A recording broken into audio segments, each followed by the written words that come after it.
Good morning from Mission Control Houston. We are at a mission elapsed time of 4 days, 14 hours, and 8 minutes and counting. This is flight day, the end of flight day 5, while the crew is currently in their sleep period. Orion is currently 23,000 miles away from the moon, and we are so excited. And I'm here with Lorelei Kirk. She is the Deputy Orion Imagery Lead, and she's going to tell us a little bit about what we're going to see today. So first off, Lorelei, welcome. Thank you. You must be so excited for today. Yeah, I'm very excited for today. We're excited to have you. Tell us a little bit about what you're doing for the mission. So I help coordinate the planning, the acquisition, and the dissemination of all of the imagery that you're seeing for operations, medical, engineering, outreach, and science and payload. You pointed at me for outreach because our team manages all of the imagery that you guys are all seeing right now. All of the PAO imagery, that's it. Including the live views we have from our solar array wings. Yes, all of those lovely views. That's excellent. So you just came from the Orion MIR. What is the MIR and what console position do you sit at? So the MIR is the Mission Evaluation Room. It's sort of the back room to the MCC. That's where all the engineers sit, that we are actually what the front room goes and asks questions for if something happens. So I sit at the imagery console, and we are constantly monitoring both what flight is saying here and then also what the manager of the MIR is saying. And we talk to all the disciplines to make sure that they're getting what they need. Excellent. And we have several cameras inside and outside of Orion. So I'd like to start with you talking about the live views we're seeing right now on our screen here, up here on the big board. Tell us a little bit about those cameras that are on the outside of Orion. Yeah, so this is actually from a SAW camera, solar array wing. We have cameras on each of the SAW cameras, so there's 4 there, and you're currently, viewing the back side of the service module, and then you have the moon there.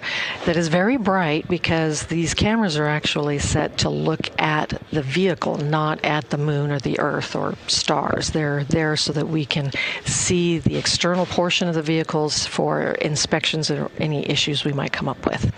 Then we also have, that's another SAW view, we also have cameras, 3 cameras on the service module that look, like down the we call it the rocket cam, so it looks down the length of the service module. We have another one in the front. It's the forward bay area that will be looking at the parachutes when we deploy them for landing. So we have 9 cameras on the outside. Had to count there. 9 cameras, and because there's also the optical nav camera. Sorry, I didn't mention that one. People are going to question my math, so that makes 9. That makes 9 cameras. Thank you for walking us through the 9 cameras. What I can say right now is that we are in a Artemis II as a test flight. We are certifying this vehicle for humans to use for eventual landings on the moon, which is really exciting. And all of the cameras are pointed right now at the vehicle, so we can make sure that the vehicle is healthy and remains healthy while the crew is sleeping aboard it. We're monitoring stuff here on the ground, right? Yes, it's one of those things where they sleep, we watch. Yeah, they sleep, we watch. That's a great way of putting it. And we are also looking at the sun, the stars, the planets, the moon, whenever we are going to be doing our flyby operations a little bit later on too, right? That's correct. So we'll maneuver those solar arrays, is that right? Yes, we'll maneuver 1 or 2 of them to look at the moon. We have to have some of them still in sun track because we need those solar array wings to collect our energy. Yep, we can't do anything without power. You are 100% spot on. So we went through the 9 cameras on the outside of the vehicle. Let's talk about the cameras inside Orion. There are so many cameras inside the vehicle. So let's see. We'll start with the ones that are mounted. We have one that looks at the display units that we saw on day of launch. We have 2 that look out the windows. So one of those will be viewing the moon when we're doing the flyby. So exciting. We have the docking camera, of course. Right. Then we have 2 medical ones that are attached to watch the astronauts during launch and during landing. Then we have just an enormous number of handheld cameras. So the crew has a little GoPro that they like to use for video. They have 2 Nikon D5s. That's where we get the amazing images of the moon. We got a beautiful picture of the Earth the other day. So those are 2 D5s. They have a Nikon Z9 camera. That's the one that we're going to be using in the future. So for Artemis 1 and then when we're on the moon. So we're kind of testing it for this mission. So we're going to compare the D5 and the Z9 to see how it looks taking pictures of the moon. Then we have 5 different Nat Geo cameras for their documentary. Then we have each astronaut has both an iPhone and a tablet. So there are so many, for a total of, on the whole vehicle, there are 32 different cameras or imaging sensors, I guess we can call them. That is so exciting. And you know what? I am so impressed that you were able to describe that many cameras and with such incredible detail and precision. We've been living it for years now. So tell me about that. That was going to be my next question for you is how does the team prepare for something like this? You know, something that is so far in the future, something that we are doing again. The last time we were there was 1972 with Apollo 17. Yeah. This is a similar flight plan where we're going around the moon like we did for Apollo 8. There's a lot of variables here. So how does the team prepare? So we started planning for this mission before Artemis 1. So we started planning for Artemis 2 back in 2021. We've been planning it for years now. Wow. So first we sit down with all of the various groups and we find out what kind of imagery they think they're going to want. Right. So from there we can plan. Sometimes we have to limit expectations because you're not always going to get 4K video from everything. Right. Not all our cameras are capable of that. Right. So we have to balance what we get, what the engineering needs are, what the science needs are, what the crew would like, what operations might need. And so we plan it out, looking at the constraints we have. We go day by day. And then, of course, after you publish the plan, a plan is only as good as until the point you publish it. And then, of course, all the changes start getting made. So we launched, and then we immediately knew that there were going to be, just because of the trajectory, there were going to be some changes that were going to need to be made. So we go back every day and look and see what replanning we need to do. Right. And then so we're planning daily. Then sometimes we're replanning hourly. If something happens, or if they were to hear like a funny noise on something, and they might want to look at that, so we'll have to do that right then, and we have to figure out how to do it, what camera settings to set, and everything else, because it's very different taking pictures in space than from taking pictures on the Earth. I can only imagine. Yeah, you can't take pictures when it's dark. It is really dark, and then, as you guys have probably seen, the vehicle is either white or it's taped. The crew module has that shiny silver tape on it. That can prove a challenge in taking images of it because it's very reflective, or in this case, shiny, just shiny. In some cases, yes. Yeah. Well, first and foremost, I want to thank you and the team for all that you've done, because for those of you who are watching us right now, it's thanks to people like Lorelei and folks that support her that we're getting all of this live video down to show you. We are, if you're following NASA on any of our social media channels, at NASA Artemis, our Flickr pages, on Instagram, on X, on Facebook, any platform that you can probably think of that where NASA is present, we are sharing daily frequent updates. And leading up into today's Lunar Flyby, we do plan to share even more updates as these images come down. And of course, it should be noted that this is a test flight. So some things, they may not perform as we're anticipating, and that's okay as long as the crew is safe and we are getting information out to everybody watching in real time as quickly as the team can work. So we have a lot to do today, and it continues to be busy all the way through crew extraction. How are you feeling? I am so excited, and I'm a little apprehensive because everyone's going to be, relying on the world cameras. is watching. But moon missions have a special place in my heart. My father worked on the Saturn V rocket for Apollo missions, so I've always been excited by the moon, and this is just. I wish he was still alive to be able to see this, because this is just everything. I'm sure he is looking down on you, super proud. Thank you to you and your family for your contributions to NASA's exploration efforts. Congratulations. We'll continue to watch, but for now we have Lorelei Kirk, who is here with us from the Orion imagery team. She's the deputy lead for imagery. We'll continue to provide you with live 24/7 coverage of the mission. And as mentioned, we are at a mission elapsed time of 4 days, 14 hours, 19 minutes, and we are about 22,000 miles away from the moon. For now, this is Mission Control Houston.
Good morning from Mission Control Houston. We are live inside the Artemis Flight Control Room here at the Johnson Space Center. We are coming to you live with 24/7 continuous coverage of the Artemis II mission. We are at a mission elapsed time of 4 days, 14 hours, 26 minutes, and counting. The Orbit 3 team of flight controllers is currently on shift planning the much anticipated day ahead. Speaking of the day ahead, we are about 4 hours, 57 minutes and counting to pass the Apollo 13 distance record. That distance record marks the furthest humans have ever traveled into deep space. In addition to that, we are counting down 10 hours, 1 minute and counting from our Lunar Flyby, which you will catch when Flight Day 6 kicks off right here with my colleagues Leah Cheshire Mustachio and Anna Schneider. Orion is currently 243,000 miles away from Earth and just 22,000 miles away from the moon. You see that bright moon in the distance on the vehicle. For now, let's take a look back at Flight Day 5. Here are your mission highlights. For now, this is Mission Control Houston.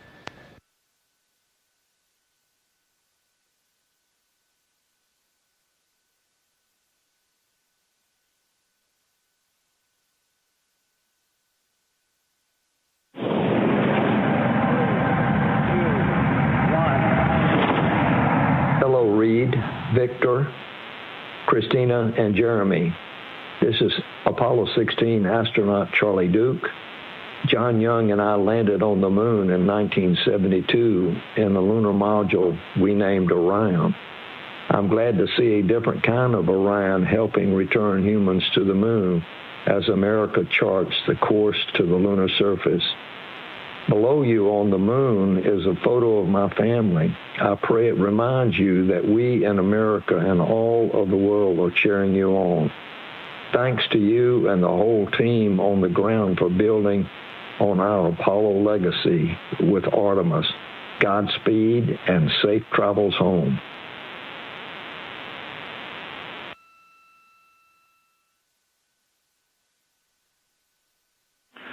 All right, Reed, we will put in work right now, so we're going to hop on TCD1. It was great working with all of y'all. I'm handing over here to Jams shortly, and this is my last shift here with y'all, so it's been a great pleasure. Y'all are doing awesome, and can't wait to see y'all back stateside.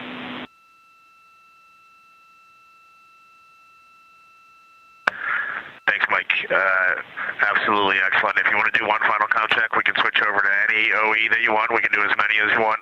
And then one parting word, if you could please contact Frank Rubio and have him tell my kids to start emailing the other crew members here so that I can at least talk to them. That would be a huge, huge help. Thank you.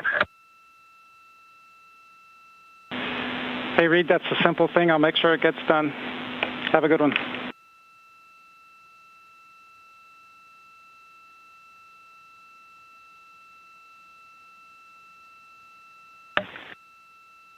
Mike, integrity, comm check. Christine, I got you loud and clear. How about me?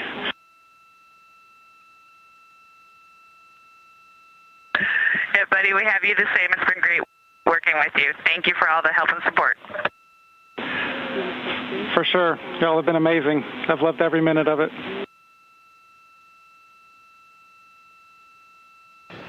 Good morning, good afternoon, happy Easter to all of you who celebrate, and welcome to the Artemis Mission Control Room here at Johnson Space Center in Houston, Texas. We are starting Flight Day 5. The astronauts just woke up at 11:05 a.m. Central Time. Currently, the teams are handing over from Orbit 1 from the Orbit 3 team to the Orbit 1 team led by Jeff Radigan here in Mission Control. It's going to be a busy day for the crew with their Ox suit demo in which they will be donning their spacesuits rapidly as if they were in an emergency. Currently, Orion is over 63,000 miles away from the moon, 215,000 miles away from our home planet Earth. We are MET, mission elapsed time, 3 days, 18 hours, and 28 minutes.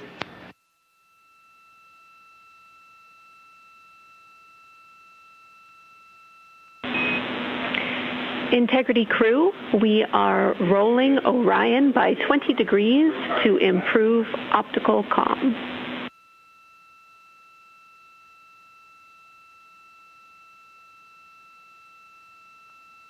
Those communications you just heard called to the crew were from Capcom Jenny Gibbons.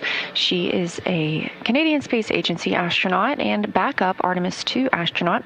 She'll be the voice you hear speaking with the crew from the ground today. That information was about the optical communications system, letting the crew know that they are going to maneuver the spacecraft to get better pointing for that optical communications. This OPCOM system allows the team to transmit science data, procedures, flight plans, communications, and more as a link between Orion and Mission Control. These are laser communications, so they use infrared light rather than traditional radio waves, and that allows more data to be sent. You are welcome to come on board.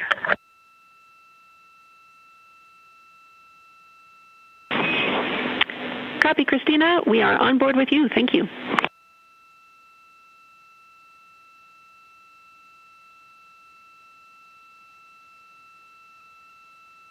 You're looking at a live view inside the Orion spacecraft, now just 61,919 miles away from the moon, the destination of this flight and where they will arrive for the flyby tomorrow.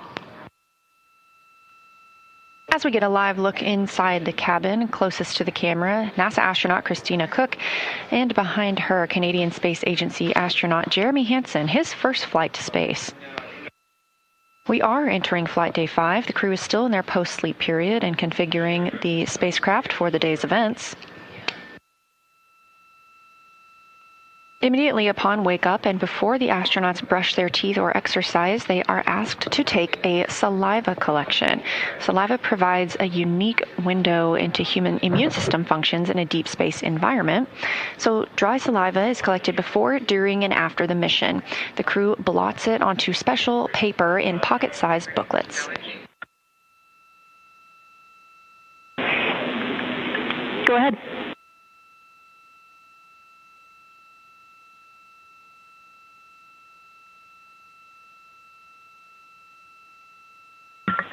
Yeah, low priority. Can you please tell me a good stow location for the 2 lens caps? I looked up lens cap in the packing plan and wasn't able to find anything. Thanks for the help. Low priority. Copy, Christina. IVA is looking at it. As we've seen throughout the mission, the crew will call down when they need to find something or when they need to store something. Everything aboard the spacecraft is tracked so it can be easily accessible or easily stowed and found later.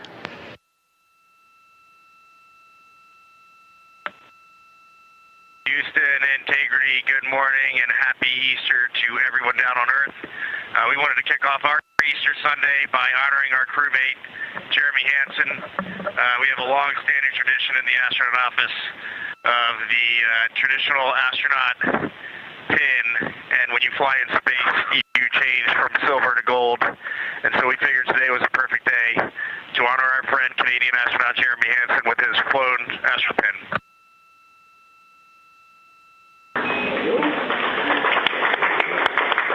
Wow, that sounds like it took a lot of people to make this little representation that we have in the office, this tradition, come to reality for me. So a lot of gratitude for all those people. It's a pretty special experience.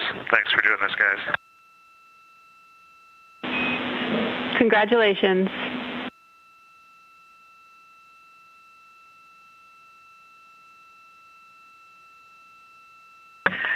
Well deserved. It's an honor to fly with you, Jeremy, and to be here when you get your gold astronaut wings. We wanted to take a minute to commemorate the holiday that we have. This time of year is something that many religions and many cultures hold dear. It's a time of emotions such as joy, as well as solemnness, honoring what's going on both in our world and in our religious beliefs. Another aspect of that is our family traditions. And I know for me, if I was on the Earth right now, I would be with my family in Houston, the Monterosas, and we would be hiding confetti eggs in the backyard and watching 2 very sweet little girls go try to find them. So to commemorate that on board, we did hide a few eggs around the cabin. They were the dehydrated scrambled egg variety, but we're all pretty happy with them. That's wonderful. We'll keep an eye out. Yes, first I wanted to just say happy birthday to my father, Victor Glover Sr., and happy Easter to everyone down there on Earth.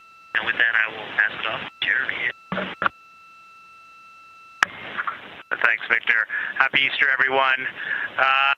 We're talking up here as a crew, and we did want to send a special Easter message on this day. And, no matter your faith or religion, for me, the teachings of Jesus were always a very simple truth of love, universal love. Love yourself and love others. And something for us being up here and looking back at all of you through one tiny window is that just resonates 100% true. And our goal as humanity should be to just follow in that example. There were many examples in the past, but that's one example of love that we can just all follow in those footsteps, and it'll serve us well.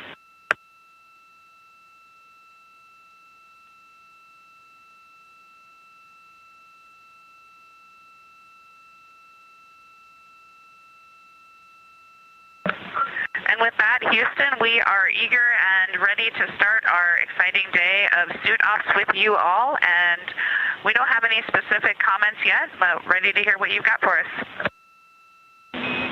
Thank you, Integrity. A lot of gratitude for that message down here, and it's wonderful to see Jeremy get that pin. So thank you for sharing with us. Inside the cabin, the crew is preparing the spacecraft for the OX suit demo. Orion Crew Survival System Suit. That's what OX stands for. Today they will be donning their suits or getting into those suits. 2 will be doing so rapidly and 2 will be doing so at a normal pace. These suits are what the crew members wear during launch and re-entry. It's also what would protect them in the event of a depressurization in the spacecraft.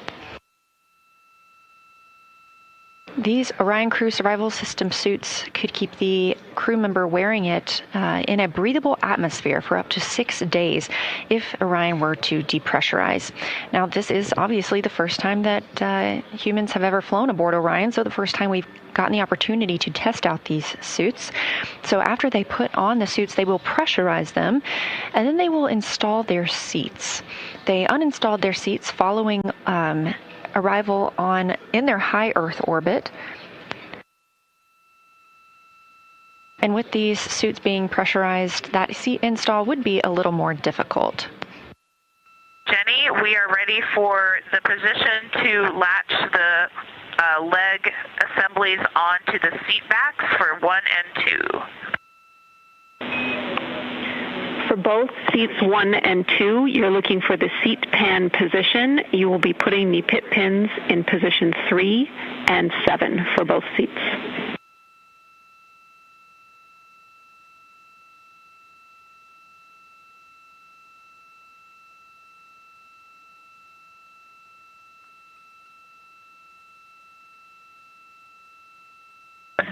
Jams, we are nearing the time of having y'all go off board so that we can get into our suits. Just wanted to check in with you on timing or anything else you've noted that you want to share before we get into that.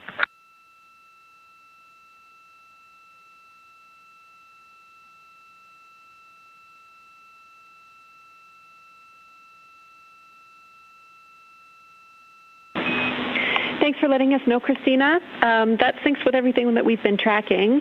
We just want to update you that we don't believe that we will do any objectives at the lower pressure, so at 3.7 PSID at your suit delta pressure. And we're also looking at adjusting the objectives during the first set as well.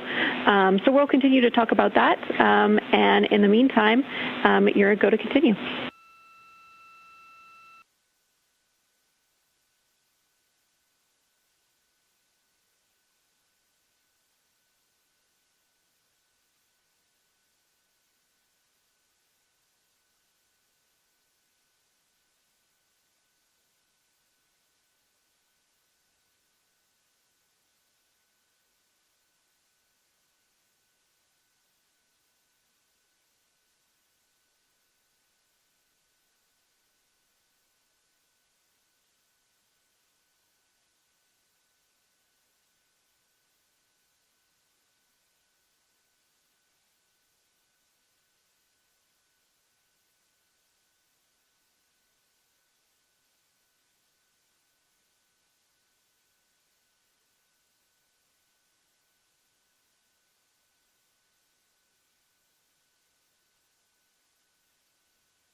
Houston Integrity, seats 1 and 2, rapid dawn complete.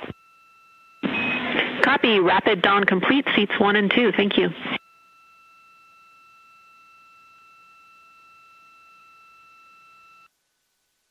As part of this test, we have vented some of the cabin pressure overboard. It is now 11.0 psi inside the cabin.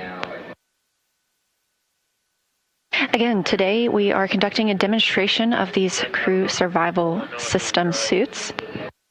Now that the suits are pressurized, it can be more difficult for the astronauts to maneuver about the cabin. They are obviously also connected to umbilicals, which make another hurdle into moving around the spacecraft. The crew will soon be moving into their midday meal period. And then later this afternoon, having the OTC 3 burn, that's Outbound Trajectory Correction 3. We did cancel OTCs 1 and 2. These small outbound trajectory correction burns help keep us on the proper trajectory for our lunar flyby and our return to Earth. Integrity, we have you the same. Please execute procedure 2.1.0, cabin leak suspected. We need to get the cabin pressure control to maintenance. This will perform a cabin O2 introduction. Again, we are working on getting the crew audio back into the broadcast, but you heard Capcom Jenny Gibbons, CSA astronaut and Artemis II backup, communicating with the crew some of our recent changes on the spacecraft. As we went into the LOS with the crew, that loss of signal, which we were expecting, we also noticed a cabin fan change, which caused a cabin leak suspect warning. There was no cabin leak.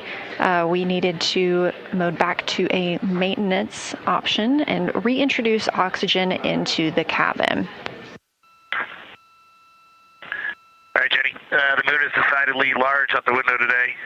We can see all of Apollo, all of Oriental, annular ring. We can see, I'm 99% sure, Ohm, see Pirazo very easily, and just getting over. Can't quite pick up Vavilov yet, but that far side that is right on the limb is extremely mountainous. Try to get some pictures, but it's a high grazing angle. But it's pretty awesome to just look out and see all of these sites, and it's bright, but very visible with the naked eye. Still primarily seeing whites, grays. Maybe I can convince myself on the far side there's some just hues of brown, very light, very, very faint.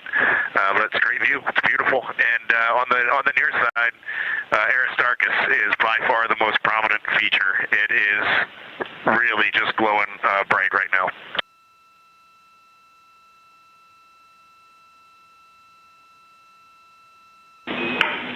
That's beautiful, Reed. Thanks for bringing us all up there with you.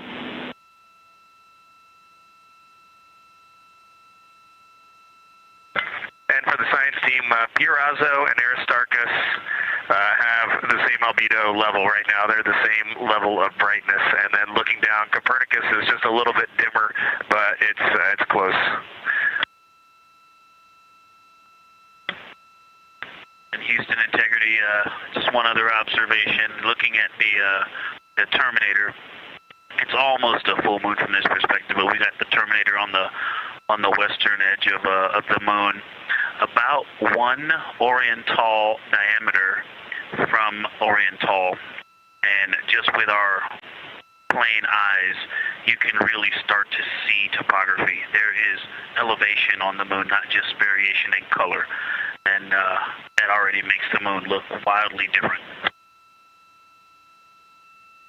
Houston Integrity confirming your go-no-go for this burn. Integrity Houston, MCC has pulled go for the burn.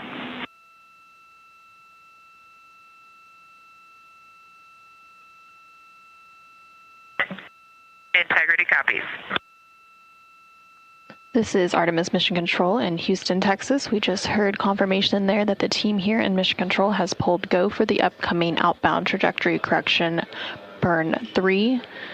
This burn expected to take place in about 26 minutes from now, and it will be an approximately 19-second burn using the auxiliary engines on the Orion spacecraft. There were previously 2 other outbound trajectory correction burns on flight days 3 and 4 that ended up being canceled as it was determined they were no longer needed due to the accuracy of the translunar injection burn on flight day 2.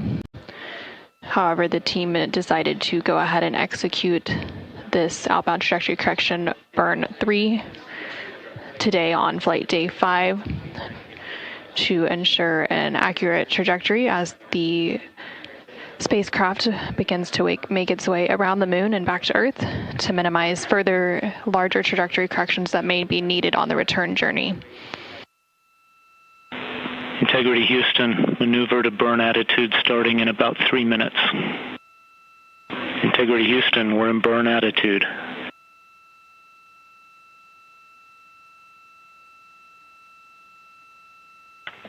We see the same.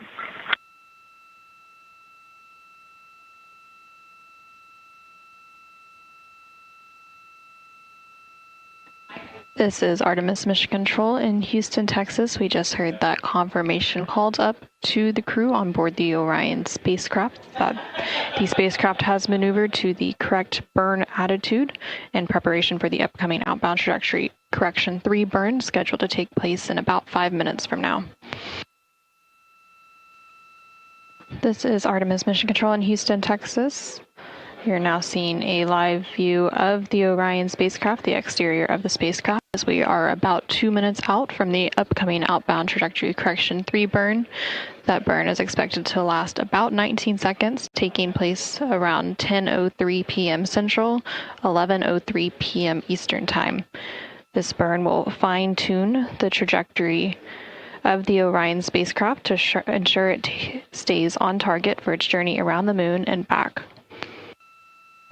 This is Artemis Mission Control. We are about 30 seconds away from the time of ignition for the outbound trajectory correction burn. That is when the auxiliary thrusters on the Orion spacecraft service module will begin firing to complete the outbound trajectory correction burn and fine-tune its trajectory.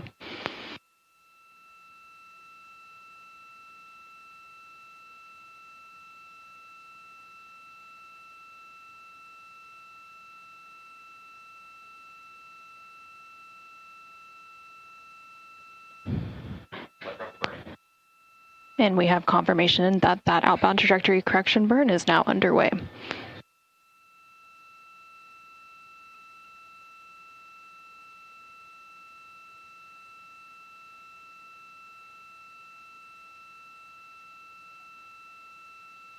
And we now have confirmation that that burn has completed. Again, that was an approximately 19-second burn using the auxiliary thrusters on the Orion spacecraft service module.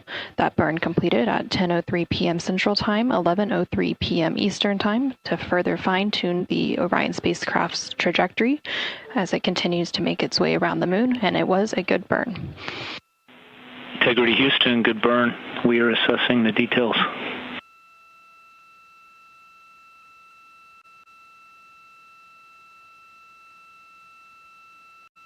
Good news, and we see the same. Thanks, Mark.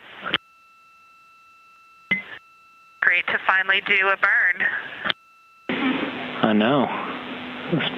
A nice, beautiful little burn, too.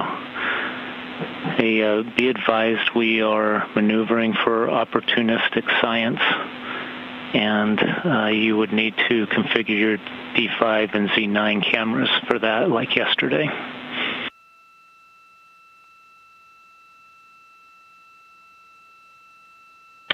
We are tracking and looking forward to it very much. We had a gorgeous view of a very big moon right out of window 2 during that burn. Well, right before the burn, before we maneuvered. It was awesome. And looks like we'll be back at window 2 for this as well. This is Artemis Mission Control. About 7 minutes ago, the Orion spacecraft executed the outbound trajectory correction 3 burn to fine-tune the trajectory of the Orion spacecraft as it continues to make its way around the moon, with that lunar flyby planned for tomorrow on flight day 6. Now that that outbound trajectory correction burn is complete, teams will be maneuvering the Orion spacecraft into an attitude to be able to capture some opportunistic imaging of the moon.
Good morning from Mission Control Houston. We are in the Artemis Flight Control Room here at the Johnson Space Center, coming to you live with our 24/7 continuous coverage of the Artemis II mission. I'm Nilofer Ramji with NASA Communications, and the team of Orbit 3 flight controllers are currently in the room planning the day ahead as the crew prepares to wake up in the next hour and 18 minutes counting down. We are at a mission elapsed time of 4 days, 14 hours, and 56 minutes and counting. The Orion spacecraft, called Integrity, is 243 miles away from Earth and just 21,000 miles away from the Moon, which is our big plan for today. The crew aboard Orion, as well as those currently in mission control, as well as the multiple backrooms supporting the mission, are incredibly excited for the various milestones that the crew will be experiencing today. That first milestone begins with the Apollo distance record. The Apollo distance record signifies the furthest humans have ever traveled away from Earth. That distance record is coming up in about 4 hours, 26 minutes and counting. In addition to that, we will also conduct a lunar flyby, and that lunar flyby period is going to be happening in about 9.5 hours and counting. The lunar observations for this mission are from a higher vantage point that are a little bit farther than Apollo's lunar orbits. On average, astronauts can observe both poles and large-scale geologic features in a single view. So depending on the illumination conditions, Artemis II astronauts will become the first humans to directly observe a certain far side of the moon regions with unaided eyes. The human eyes are trained and remain one of the most powerful scientific tools NASA can send to space. During Artemis II, astronauts have been able to quickly survey wide areas and adjust their focus in real time, describe relationships between features, capabilities that cameras and instruments alone cannot replicate.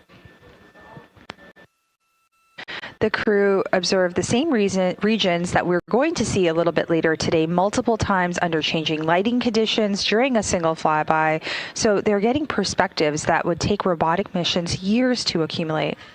The audio descriptions that you'll hear later today, the situational reports, are what we call sit reps, and crew annotations will provide essential context that enhances the scientific value of imagery. There are about 30 targets included.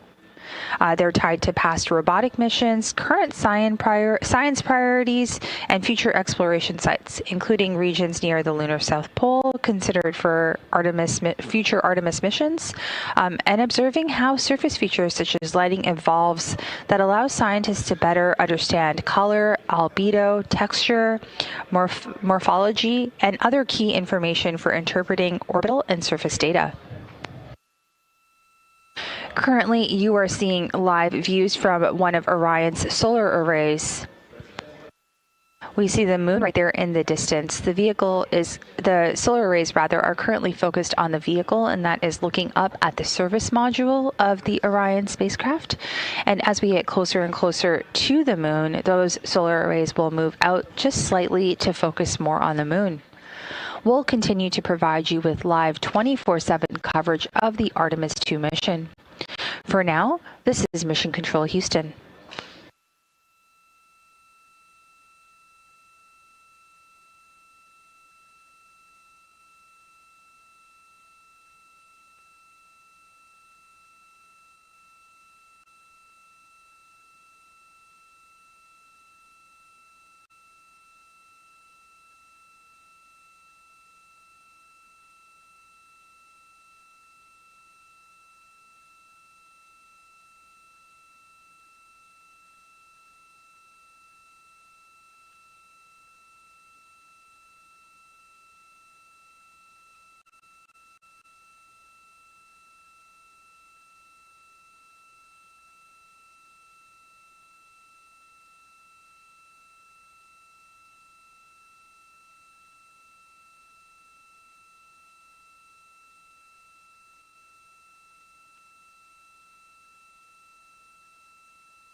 Welcome back to the Artemis Flight Control Room here at the Johnson Space Center. We are continuing to come to you live with our 24/7 mission coverage of the Artemis II mission. The crew is waking up in just under an hour from now, and we are going to be beginning flight day 6. This is the Lunar Flyby day. I'm clearly incredibly excited for that day, and I know that we had Trevor here yesterday with us. He's back, our science officer on console here. Trevor, tell us about the lunar targeting plan for today. Yeah, I didn't think it could get any exciting, but we are super stoked right now to get into the Lunar Flyby, and that's all going to be driven by this Lunar Targeting Plan, or LTP, I might refer to it as. And so Kelsey showed this at the briefing yesterday, if folks were watching, but we have a good screenshot here. And so this is what the crew is going to be using to step through those observational targets that we have for them. So you see those listed in the upper left. There's some examples there. There's a total of 30 of those operational targets that they'll be stepping through as they go around the moon. And then some of those targets will also be during the eclipse time. It's all spread out over 5 different shifts where the crew will be at different places inside the cabin. So some will be up at the window 2 and 3, the center windows, and then some crew will be supporting as they are making those observations. And then they switch out throughout those observational shifts between those 5 that I mentioned.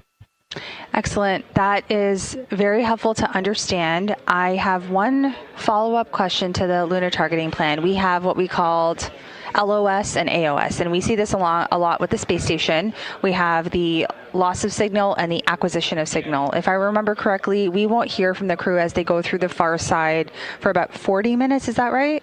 Yeah, that's approximately right. So once Earth starts to set, we get into that LOS time. And so they'll be making observations still and recording those on their personal computing devices, or PCDs.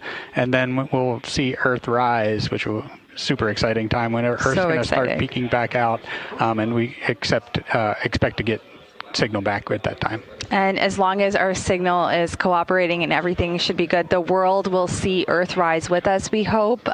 This is the iconic image that was taken in Apollo 8, where we see the horizon of the moon and Earth coming up. I'm excited. Give me goosebumps. You talked a little bit about the eclipse as well. The astronauts will experience an eclipse from orbit. So how is that different from an eclipse that we would experience here on Earth? It's a little bit different just based on the sizes of the objects. And so when we experience a eclipse here on Earth, the sun is about the same size whenever it's eclipsed by the moon. And so by that, I mean, we see like the whole solar corona that kind of peeks out, that ring that we see, if folks have been able to experience that here on Earth.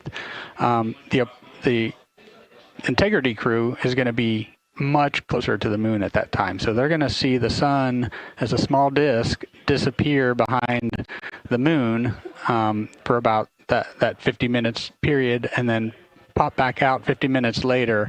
And so they have more of a time to enjoy the sun setting and the sun rising. But the unique part of that is, they'll be able to observe the moon during that time with the sun out of view. And so we have some unique targets that we're also looking forward to them capturing during that time. That's fantastic. And as you're speaking, I'm realizing it is April 2026, and in April 2024 was when we in North America here experienced that total eclipse that took place, where we had to wear specific protective eyewear, and we saw that corona that you described. Will the crew have to wear anything protective as they're experiencing the eclipse? Will they have to roll up their windows? How does that work? Yeah, we do have some protective eyewear, much like what folks wore for some of the Earth eclipse, and so they'll be using that just to make sure that we're eye safe during those times when Earth is setting and when Earth is rising. And then as soon as it peaks behind or goes behind the moon and peaks back out when it starts to rise again, they'll be making these incredible observations that we're super excited about. I can't wait for all of these pictures to come down so we can share them with all of you watching. You talked about Earth rise, Earth set, and Earth rise. So I described a little bit about what Earth rise is. So just for everybody watching, Earth set, can you talk a little bit about that? Yeah, that'll be actually of all these, sunrise, or sorry, the Earth set. Sorry, I was confused. The Earth set will be happening first, and so got it. They'll be during that 4th observational period. The Earth set will be kind of peeking. It'll come. The Earth will show up in their window, come across their window, and then we'll see it go behind the moon. So I know the team, the SIR, the science evaluation room, is really excited about that time. I think it's going to hit everybody in emotionally a little bit different way. But yeah, super excited of when that happens. And like I said, that'll be the first thing of all these Earth sunrise sets that will happen. So I cannot wait again for the photos. You mentioned the SIR. Those of us that are sitting in this room have several back rooms that are supporting us. Tell us about the SIR. Yeah, the Science Evaluation Room, or the SIR, is something new for Artemis missions, and so it parallels a little bit of what they did in Apollo, and it's an incredible facility, and more importantly, an incredible team that is so excited for today. So they will be doing a lot of activities in support of the front room position here, and they'll be then crunching all this data in a very fast way to be able to have a great crew conference on flight day 7 and get some of the information that may be timely back from the crew before they land on, splash down on flight day 10. So a large team supporting you here on console, and then we have Kelsey Young coming on for Orbit 1 and Angela Garcia for Orbit 2, along with a large team that's going to be watching, cheering you on. We can't wait to see the SIR. We'll have views in the SIR just like we have here in Mission Control. Trevor, good luck today. I'm not going to congratulate you until after the fact, but just really exciting to be here on the heels of Flight Day 6.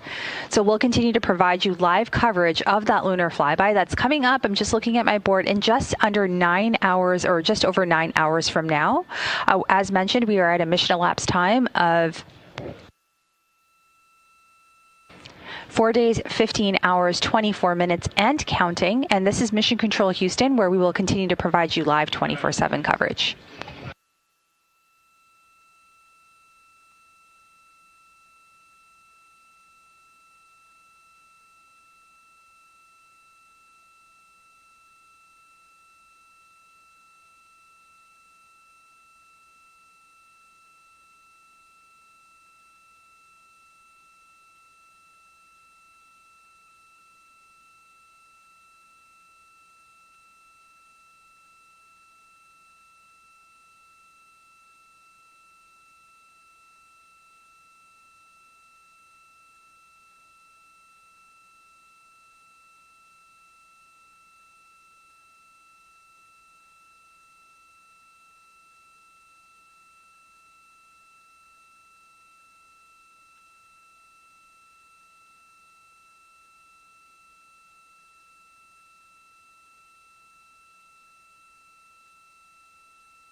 Good morning from Mission Control Houston here in the Artemis Flight Control Room at NASA's Johnson Space Center. We are coming to you live with our 24/7 continuous coverage of the Artemis II mission. The crew is currently in their sleep period aboard the Orion spacecraft named Integrity. At a mission elapsed time of 4 days, 16 hours, and 1 minute, we are getting closer and closer to the moon than we are to Earth. We are currently about 244,000 miles and counting from Earth and about 19,000 miles away from the moon. There are a couple of milestones that I wish to share with the group this morning. First off, we will be passing our Apollo 13 distance record. That's the furthest humans have traveled away from Earth. That is scheduled to take place today at a mission elapsed time of 5 days, 30 minutes. Integrity will reach a max distance from Earth of 252,021 statute miles. This will surpass the Apollo 13 distance record by 3,366 statute miles. Integrity's currently on a trajectory that will carry it to the closest approach to the moon of 4,070 statute miles. That's the closest the vehicle will get to the moon. In addition to that, the spacecraft will be traveling at a speed of 60,863 miles relative to Earth, but that's just a little bit different because we are actually in the lunar sphere of influence and the vehicle is being pulled by the moon's gravitational pull. So that velocity is actually reduced since Orion is in that sphere of influence. This means that Orion will be traveling only at 3,139 miles an hour relative to the moon. Once we complete the lunar flyby today, we will depart the lunar sphere of influence, which will take place tomorrow, and we will be captured by Earth's gravitational pull. Essentially, what that means is that as that pull gets stronger and stronger during our return to Earth, this will speed up the vehicle to make us swing around the moon and head back home and splash down off the coast of the Pacific. We'll continue to provide live updates for you here from Mission Control. The crew is scheduled to wake up from their sleep period in about 11 minutes and counting. For now, this is Mission Control Houston.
This is Mission Control Houston here in the Artemis Flight Control Room.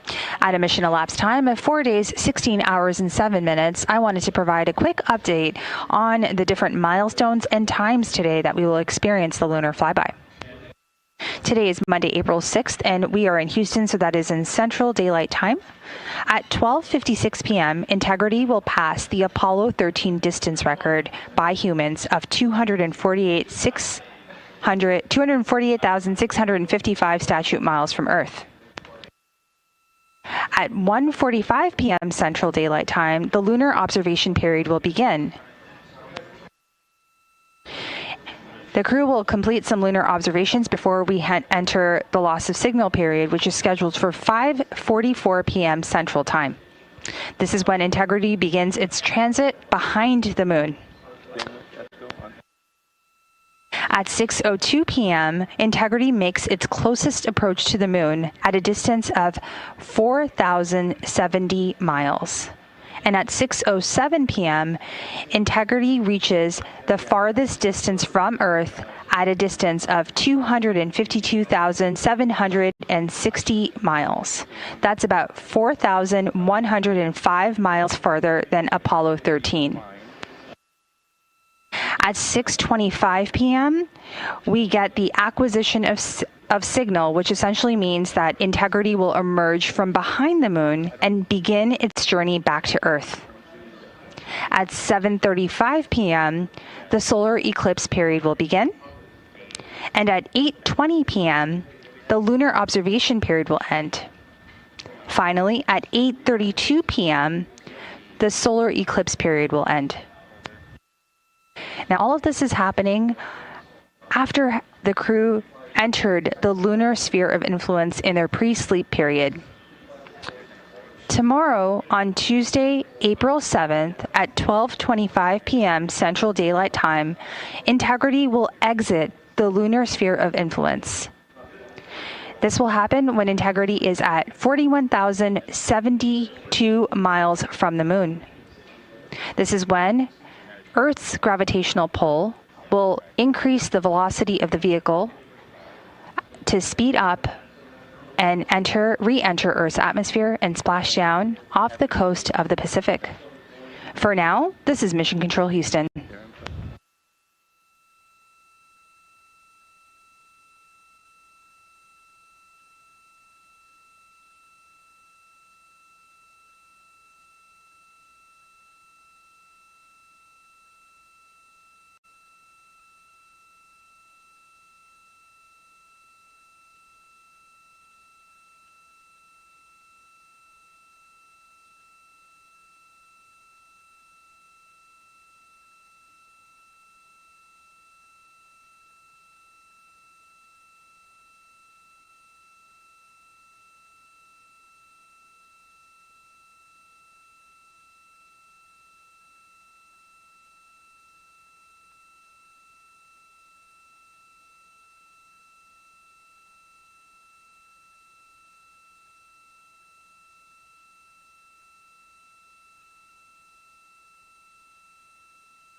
'cause I'm leaving it behind me.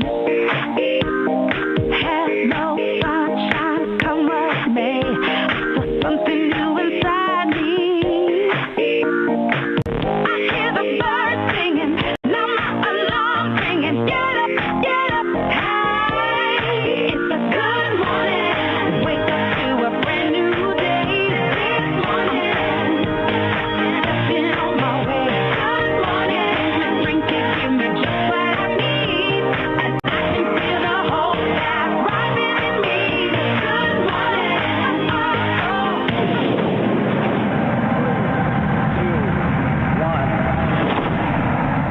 Hello, Artemis II. This is Apollo astronaut Jim Lovell. Welcome to my old neighborhood. When Frank Borman and Bill Andrews and I orbited the moon on Apollo 8, we got humanity's first up-close look at the moon and got a view of the home planet that inspired and united people around the world. I'm proud to pass that torch on to you as you swing around the moon and lay the groundwork for missions to Mars for the benefit of all. It's a historic day, and I know how busy you'll be, but don't forget to enjoy the view. So, Reed, and Victor, and Christina, and Jeremy, and all the great teams supporting you, good luck and Godspeed from all of us here on the good earth.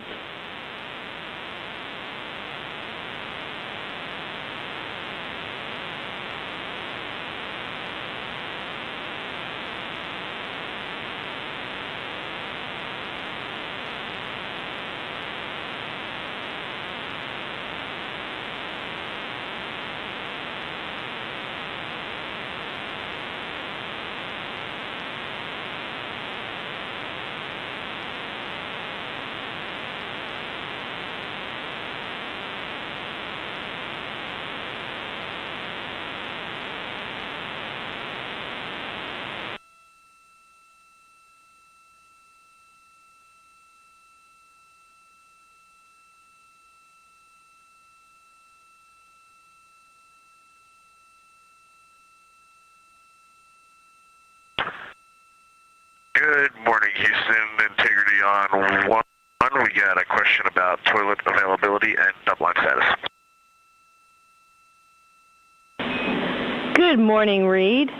For the toilet, we did see your sleep crew note from overnight about the toilet, and we did power cycle it while you were sleeping.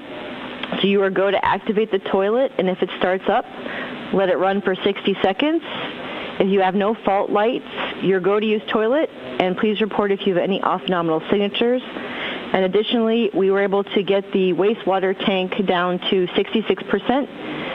So it can be used, and we've re-enabled the wastewater dump required caution for your awareness should the tank level reach 80%.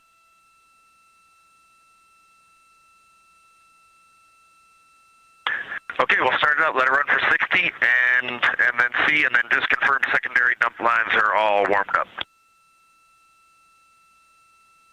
Affirm, secondary lines are all warmed up and you're go to dump.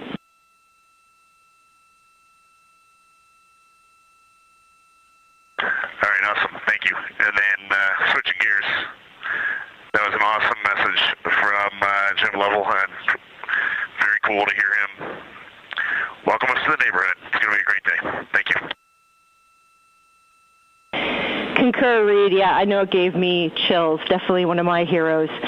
We do have one other item for you for your awareness about an S-band string swap we'd like to do soon. Following up on that S-band string 2 item from yesterday, we want to do a string swap to string 2 to confirm it's a good string. We're going to do that from the ground. We'll command the swap to string 2 and also uplink bailout etc dem commands to swap back to string 1 in case string 2 is loss of comm.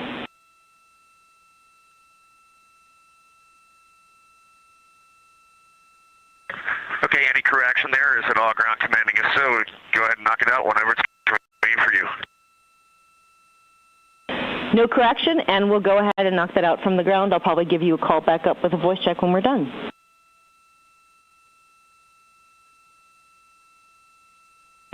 Outstanding, thanks.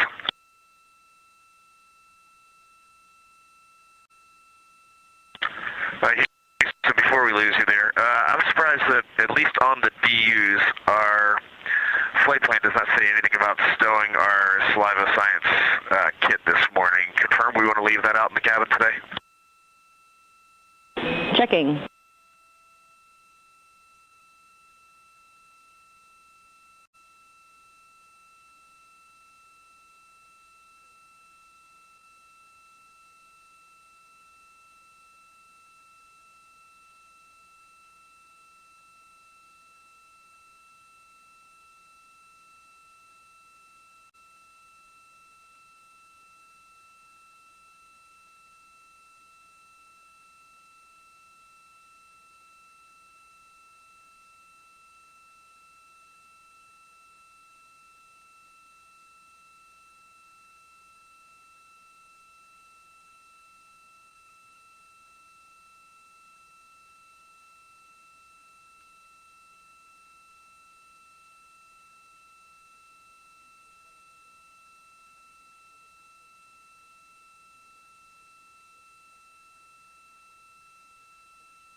Integrity Houston on 1 for saliva sample stowage.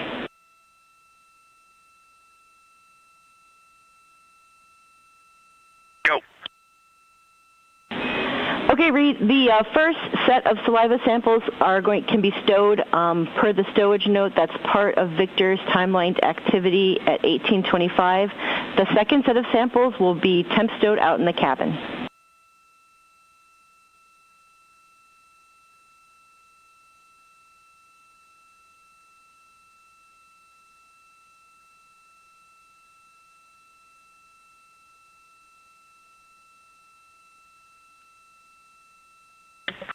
Copy all, thanks.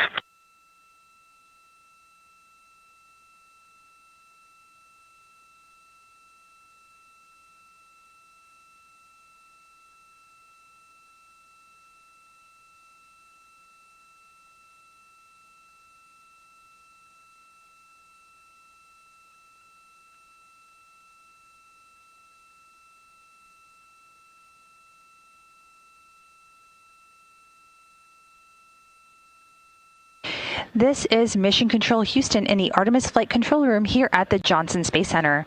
That was Artemis II Commander Reed Wiseman having a conversation with our capsule communicator, or Capcom, Amy Dill, about their pre-sleep activities. Just minutes ago, the wake-up call for the Artemis II crew aboard the Integrity spacecraft marked the start of Flight Day 6 activities. We are at a mission elapsed time of 4 days, 16 hours, and 26 minutes and counting. The song you heard for Flight Day 6 was Good Morning by Mandisa featuring Toby Mac, as well as a message from Apollo 8 and 13 astronaut Jim Lovell. Apollo astronaut Jim Lovell is profoundly important to today's lunar flyby, and hearing his enduring voice wake the crew reminds us of the gravity of this moment. The message the crew heard was recorded months before Jim passed away on August 7, 2025. We thank his family for the opportunity to share his words with the crew today. As the pilot of Apollo 8, Jim and his crewmates became the first to lift off on a Saturn V rocket and orbit the moon, proving that a lunar landing was within reach. During the mission, they captured the iconic Earthrise photo that inspired the world and offered a new perspective on humanity. As commander of Apollo 13, his steady leadership brought his crew safely back to Earth and demonstrated the quick thinking and innovation that have shaped NASA missions for more than 50 years. Apollo 13 also set the record for the farthest distance traveled by humans. A record Artemis II will break this afternoon at the start of its lunar flyby. We will remember Jim as a pioneering astronaut and great American. What a great message to kick off the day. This is Mission Control Houston.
Integrity Houston for post-S-band string swap voice check.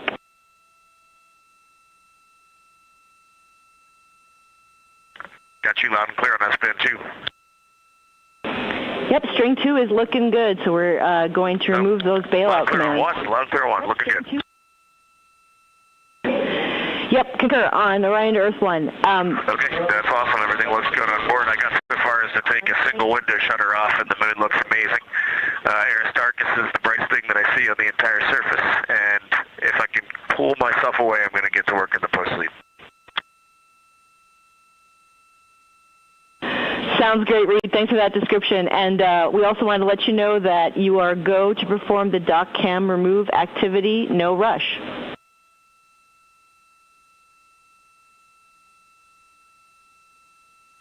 Copy that, thanks.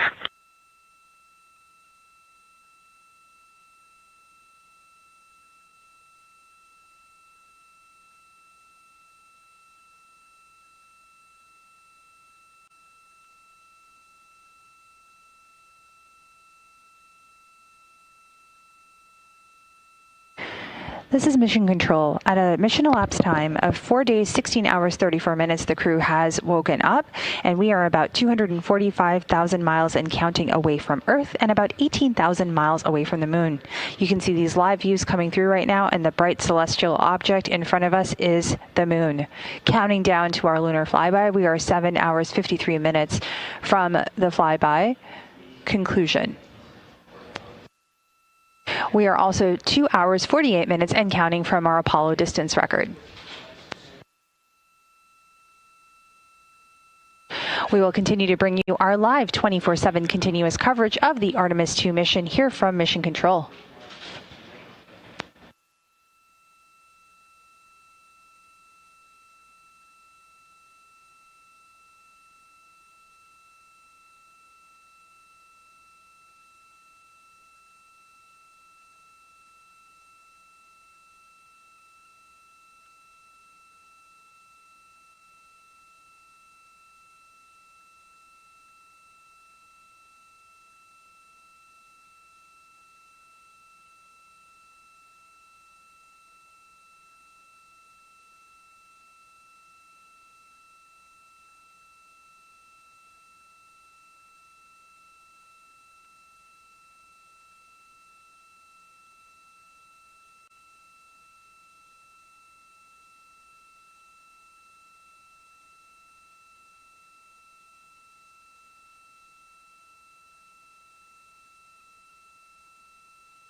This is Mission Control Houston at a mission elapsed time of 4 days, 16 hours, 45 minutes, and counting. The Artemis II crew was just woken up. We are about 245,000 miles away from Earth and just over 17,000 miles away from the Moon.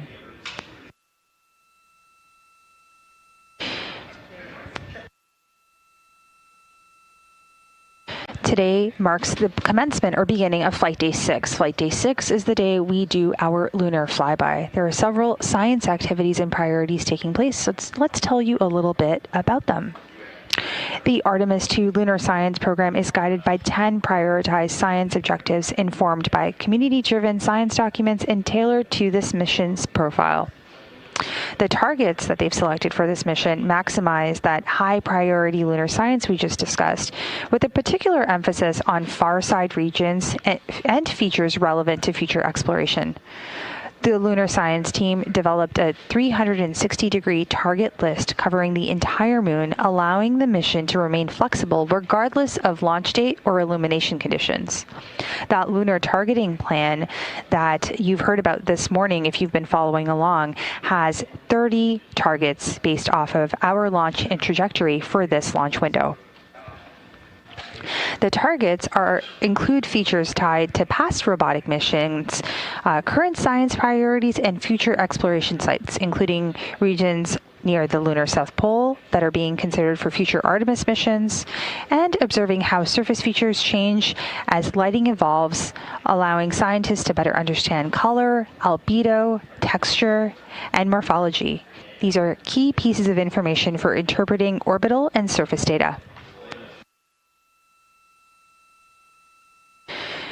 Now, the crew is going to be doing lunar observation where they will see the entire lunar disk. So from this higher vantage point, a little bit further away from the Apollo's lunar orbits, on average, astronauts can observe both poles and large-scale geologic features in a single view.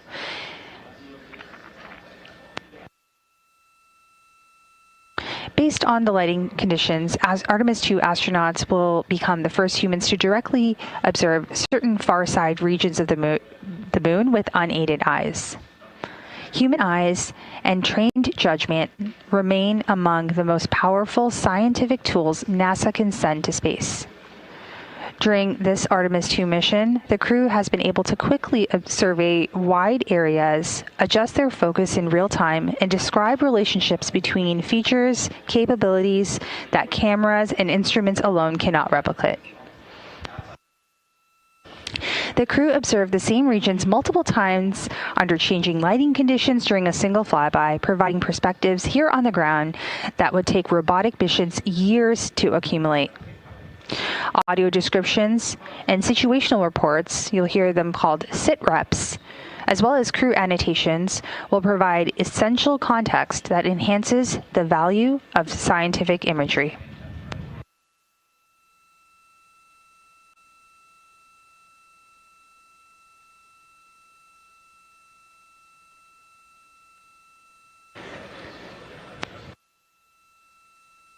We will continue to provide live, continuous coverage of the Artemis II mission here from the Flight Control Room. For now, this is Mission Control Houston.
Houston, integrity for image. Good morning, Christina.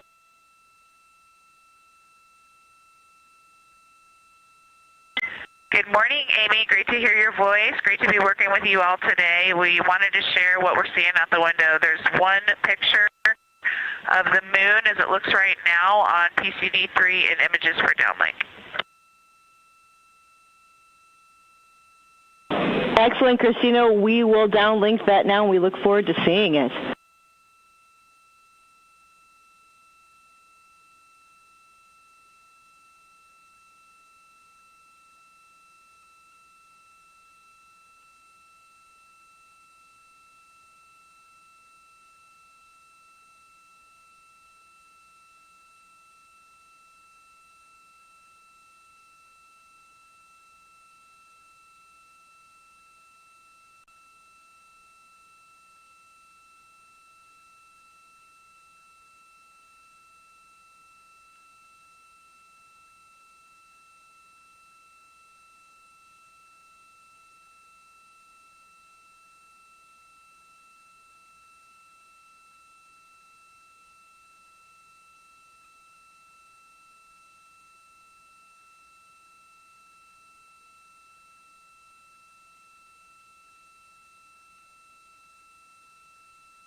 Houston, integrity for daily summary answer.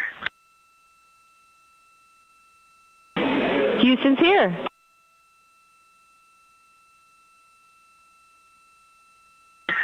Yes, ma'am. For the question about the quid, caution warning ID 1421 is showing suppressed, and we did not do that on board.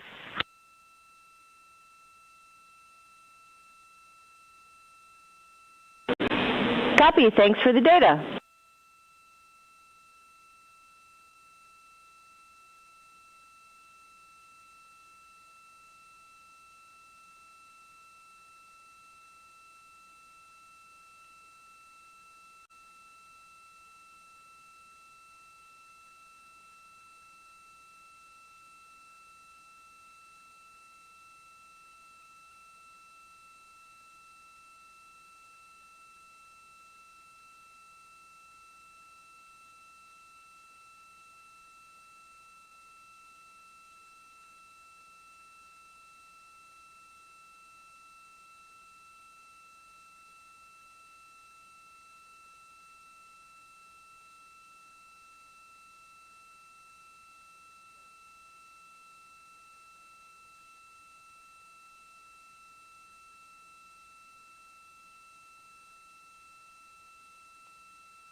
This is Mission Control Houston coming to you live from the Artemis Flight Control Room here at the Johnson Space Center.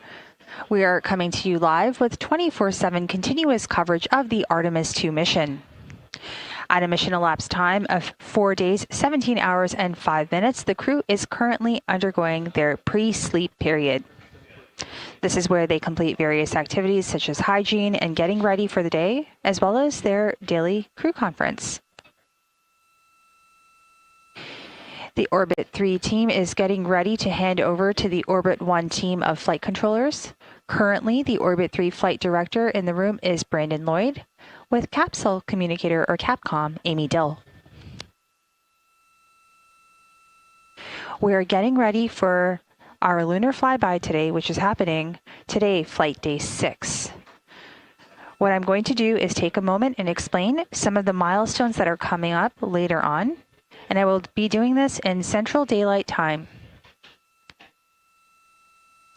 At 12:56 p.m., Integrity passes the Apollo 13 distance record by humans. This will be at 248,655 statute miles from Earth. At 1:45 p.m., the lunar observation period begins. Moving forward at 5:44 p.m. Central Daylight Time, we have a loss of signal as Integrity begins its transit behind the moon. Then at 6:02 p.m., Integrity will make its closest approach to the moon at a distance of 4,070 miles. At 6:07 p.m., Integrity reaches its farthest distance from Earth at a distance of 252,760 miles. That's about 4,105 miles farther than Apollo 13. At 6:25 p.m., we will have an acquisition of signal as Integrity emerges from behind the moon to begin its journey back to Earth. At 7:35 p.m., the solar eclipse period begins. At 8:20 p.m., the lunar observation period ends. And at 8:32 p.m., the solar eclipse period ends. Now, on flight day 5 in the crew's pre-sleep period, the Integrity crew or the Integrity spacecraft entered the lunar sphere of influence. This means that the moon's gravitational pull is now stronger than that of the Earth's. Integrity is currently 246,000 miles and counting away from the Earth and just 17,000 miles away from the moon.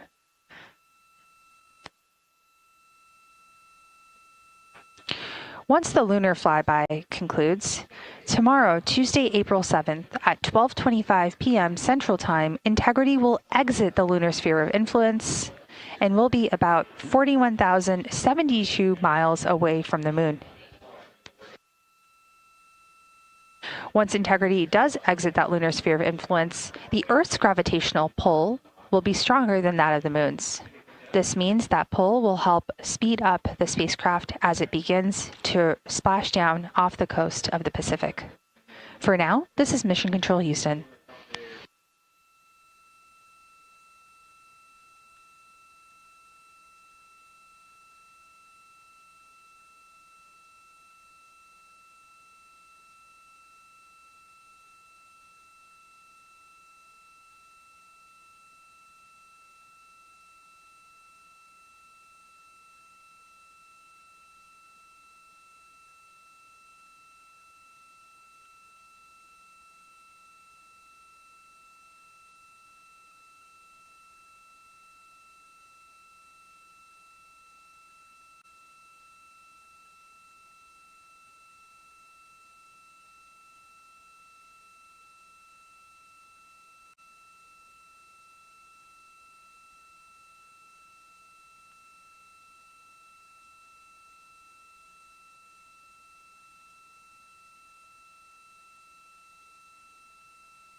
This is Mission Control Houston at a mission elapsed time of 4 days, 17 hours, 36 minutes and counting. We are coming to you live with our 24/7 continuous coverage.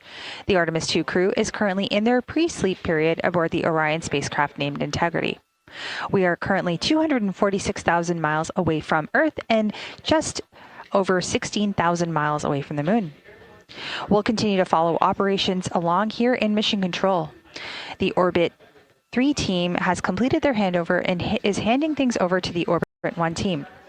I'm Nilofer Ramji, and I'm handing things over to our Orbit 1 commentator, Leah Cheshire-Mustachio, who will take us through the next several hours as we kick off Flight Day 6 and fly around the Moon with the Artemis II crew.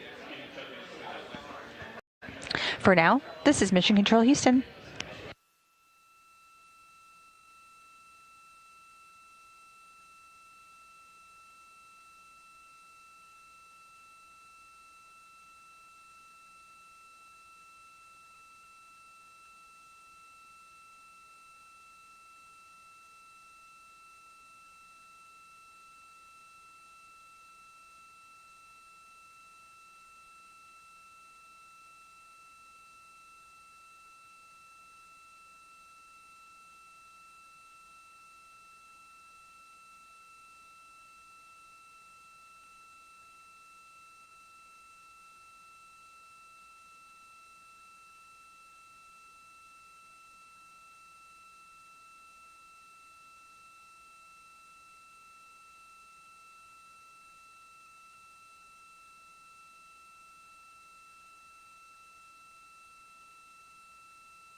This is Artemis Mission Control at MET, 4 days, 17 hours, and 40 minutes.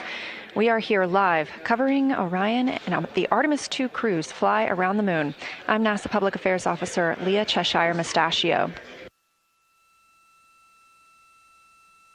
We are currently 15,915 miles away from the Moon, and we have an exciting lunar tour set up for this historic day. From Reiner Gamma to the Oriental Basin, we are in Lunar Flyby.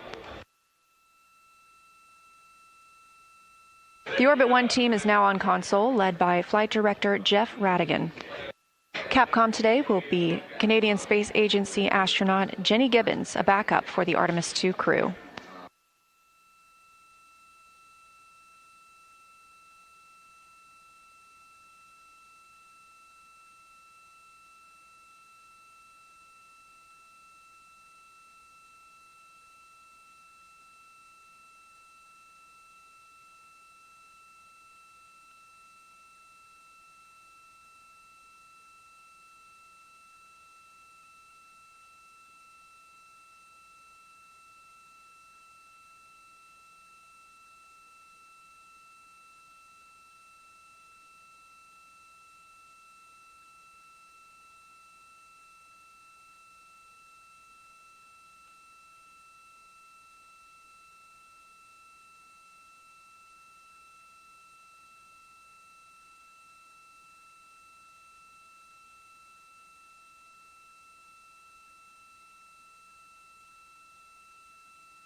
This is Artemis Mission Control, and what a view of our moon.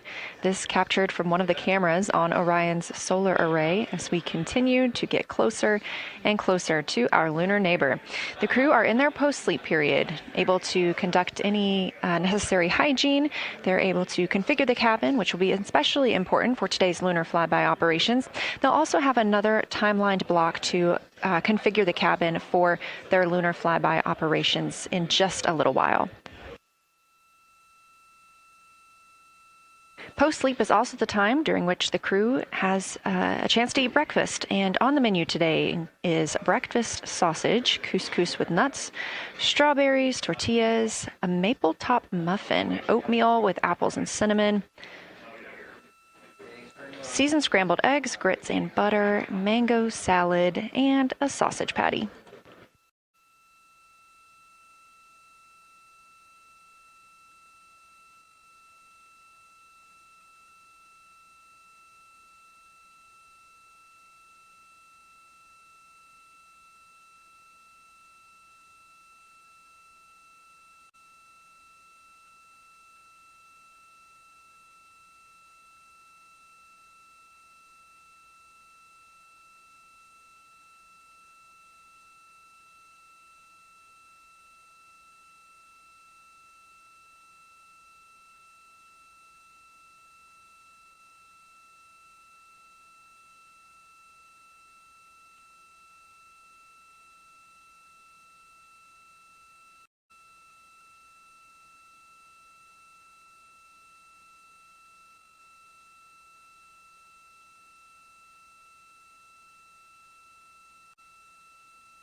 This is Artemis Mission Control. We are officially under an hour and a half until the Artemis II crew is slated to surpass the Apollo 13 distance record, the farthest humans have ever traveled from our home planet of Earth.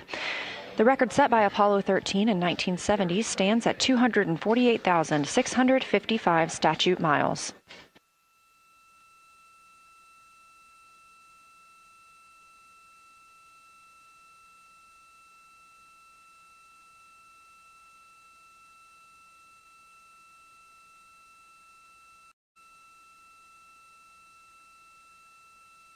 After the crew completes their post-sleep period, that's scheduled to come up here in about 20 minutes, they will conduct the DPC. That's the Daily Planning Conference. Flight Director Jeff Radigan took inputs from the teams down here in Mission Control Houston, the Orbit 1 flight control team, on anything that we need relayed up to the crew today about the spacecraft systems or the crew's timeline. It'll also be an opportunity for the crew to ask any questions of Mission Control Houston before we get into our busy Lunar Flyby day.